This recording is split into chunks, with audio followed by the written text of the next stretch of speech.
கோவையில் இளம்பெண் பலாத்கார வழக்கு சுட்டுப்பிடிக்கப்பட்டவர்கள் உண்மை குற்றவாளிகளா என்பதை போலீசார் நிரூபிக்க வேண்டும். கண்டன ஆர்ப்பாட்டத்தில் முன்னாள் அமைச்சர் வளர்மதி கேள்வி. கோவை ரேஸ்கோர்ஸ் பகுதியில் உள்ள தெற்கு வட்டாட்சியர் அலுவலகம் அருகில் கோவை மாவட்ட அனைத்திந்திய திராவிட முன்னேற்றக் கழக மகளிர் அணி சார்பில் கல்லூரி மாணவி பலாத்காரம் செய்யப்பட்ட சம்பவத்தை கண்டித்தும் சட்டம் ஒழுங்கு சீர்கேட்டை கண்டித்தும் கண்டன ஆர்ப்பாட்டம் நடைபெற்றது. கண்டன ஆர்ப்பாட்டத்திற்கு தலைமை அனைத்திந்திய திராவிட முன்னேற்றக் கழக மாநில மகளிர் அணி செயலாளரும் முன்னாள் அமைச்சருமான வளர்மதி பேசும்போது, கோவையில் கல்லூரி மாணவி பலாத்காரம் செய்யப்பட்டுள்ளார். அவரை பலாத்காரம் செய்தவர்கள் முட்புதரில் தூக்கி வீசியுள்ளனர். அப்போது அவர் காப்பாற்றுங்கள் காப்பாற்றுங்கள் என்று கதறி உள்ளார். வக்கிர புத்தி உள்ள அந்த கும்பல் அவரை விடாமல் சீரழித்து உள்ளது. கோவை மாநகரம். இந்த சம்பவத்தை அனைத்திந்திய திராவிட முன்னேற்ற கழக பொதுச் செயலாளர் எடப்பாடி பழனிசாமி, தலைமை நிலைய செயலாளர் வேலுமணி ஆகியோர் கண்டித்துள்ளனர். எடப்பாடி பழனிசாமி சம்பவத்தை கண்டித்து குற்றவாளிகளை கைது செய்ய கோரி ஆர்ப்பாட்டம் நடைபெறும் என்று அறிவித்ததன்படி இன்றைய தினம் இவ்வார்ப்பாட்டம் நடைபெற்றதாகவும் அவர் கூறினார். 3 பேர் வந்தவர்கள் காக்கி விட்டு கழகத்தின் சார்பில் ஆர்ப்பாட்டம் நடத்தப்படும் என்று அறிவித்தார்கள். இது நேற்றுக்கு இரவுதான் நடந்த சம்பவம். ஆனால் இந்த அருமை தம்பி வேலுமணி அவர்கள் எடப்பாடியார் ட்விட்டரிலே போட்டதற்கு பிறகு, அண்ணன் எடப்பாடியார் ஆர்ப்பாட்டம் என்று அறிவித்ததற்கு பிறகு, போலீஸ் சினிமாவில் வரும் பாருங்க, கடைசி நேரத்தில் வந்து நிப்பாங்க பாருங்க, யாரையோ ஒருத்தர் பிடிச்சிட்டு வந்து இவன் தான் குற்றவாளின்னு சொல்லுவாங்க பாருங்க. ஆனா அது போலீஸ்க்கு மட்டும்தான் தெரியும். அவன் சிவகங்கைக்காரனா சிந்தாமணிக்காரனான்னு அவங்களுக்கு தான் தெரியும். அவங்களுக்கு மட்டும்தான் தெரியும், வேற யாருக்கும் தெரியாது. வேற யாருக்குமே தெரியாது, போலீஸ்க்கு மட்டும் தெரியும். எவன் கொலைகாரன், எவன் குற்றவாளி, எவன் கஞ்சாக்கு படிக்கிறான், எவன் கஞ்சா தொழில் பண்றான், எவன் திருடுறான், எவன் நமக்கு பங்கு கொடுக்கிறான். இதெல்லாம் நான் சொல்லல, மக்கள் பேசுறாங்க.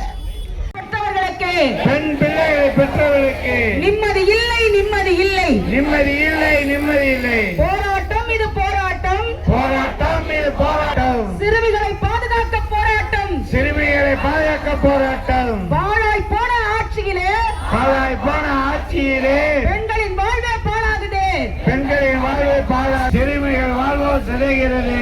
போதையில் தள்ளாடுது தமிழ்நாடு, போதையில் தள்ளாடுது தமிழ்நாடு. பாதையில் பெண்களுக்கு எதிராக நடைபெறும் குற்றங்களையும் பாலியல் வன்கொடுமைகளையும் மாபெரும் கண்டன ஆர்ப்பாட்டம். போராட்டம் இது போராட்டம், பாதிக்கப்பட்ட நீதி கேட்டு போராட்டம், பாதுகாப்பில்லை பாதுகாப்பில்லை,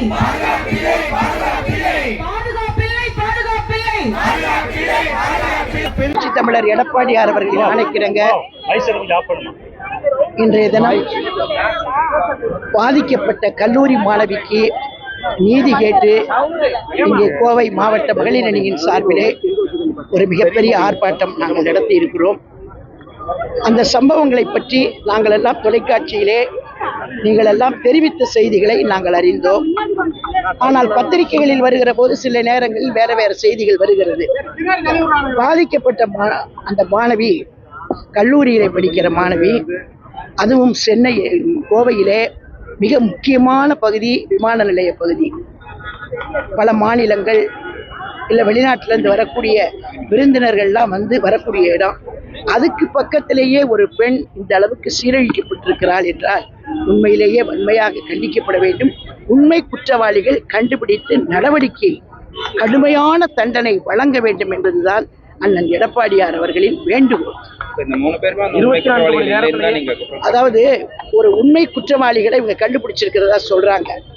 இன்னும் 4 பேர் பேலன்ஸ்ல இருக்கோம், தேடிட்டு இருக்கிறோம்னு சொல்றாங்க. இது தகவல், நீங்க சொன்ன தகவலை தான் நாங்க திருப்பி சொல்றோம். ஏன்னா எங்களுக்கு தெரியறதுக்கு வாய்ப்பு இல்லை. தொலைக்காட்சியிலையும் பத்திரிகையிலையும் வந்த செய்திகள் தான். 3 பேர்னா இந்த 3 பேரை எப்படி அடையாளம் கண்டுபிடிச்சிங்க? யார்? அந்த பொண்ணு மயக்க நிலையில இருக்கு, அந்த பாப்பா பாதிக்கப்பட்ட பாப்பா வந்து மயக்க நிலையில இருக்கு.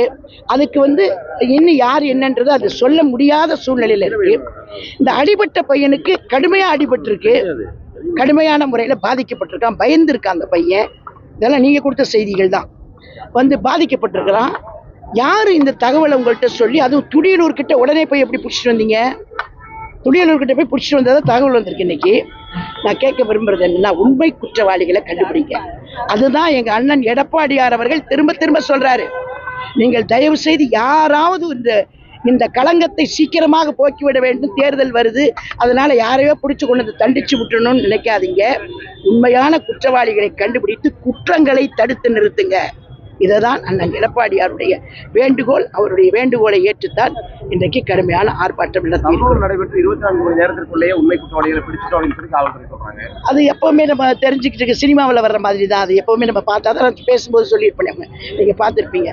இது தொடர்ந்து நடைபெற்றுக்கிட்டு இருக்கக்கூடிய சம்பவங்கள் தான். இது ஒன்றும் புதுசா கிடையாது. பெண்களுக்கு கையில பெப்பர் ஸ்ப்ரே கொடுத்துட்டு இருக்காங்க பாஜகவினர். அதை எப்படி பாக்குறீங்க? ஏற்கனவே அனைத்து இந்திய அண்ணா திராவிட முன்னேற்ற கழகமும் இந்த செயலை தொடர்ந்து நாங்கள் பண்ணிக்கிட்டு தான் இருக்கிறோம். எல்லாருக்குமே ஒவ்வொரு அணிகள் சொல்றாரு அப்படின்னு சொல்றாருன்னா, அப்புறம் அது பொய்ன்னு அவர் சொல்றவரு இதை பொய்ன்னு சொல்ல மாட்டாரா? இதை பொய்ன்னு சொல்ல மாட்டாரா? அதை போய் நீங்க கேட்குறீங்களே, அவர் பொய்யிலே பிறந்து பொய்யிலே வளர்ந்தார். இதெல்லாம் ஒரு கேள்வின்னு கேக்குறீங்களே நீங்க. இது பெரிய கடலுங்க. அனைத்து இந்திய அண்ணா திமுகன்றது பெரிய கடல். அந்த கடல்ல பாத்தீங்கன்னா நீங்க சில அதான் அவர் எங்கள்கிட்ட இருந்தவர் அதுக்கு சொல்லிட்டு இருக்கிறேன் நானு. இதை நாங்க அப்பவே இந்த கடல்ல இருந்து பல விஷயங்களை சொல்லிட்டு போகும்போதே நாங்க கவலைப்படல. எங்கள் அண்ணன் எடப்பாடியார் அவர்கள் தூசி தட்டின மாதிரி போயிட்டே இருந்தாரு. நீங்க போய் இது ஒரு கேள்வின்னு என்கிட்ட கேக்குறீங்க. அதிமுக ஒரு ஒருத்தர் நான் சொன்னா அதை போடுவீங்களா? கண்டிப்பா.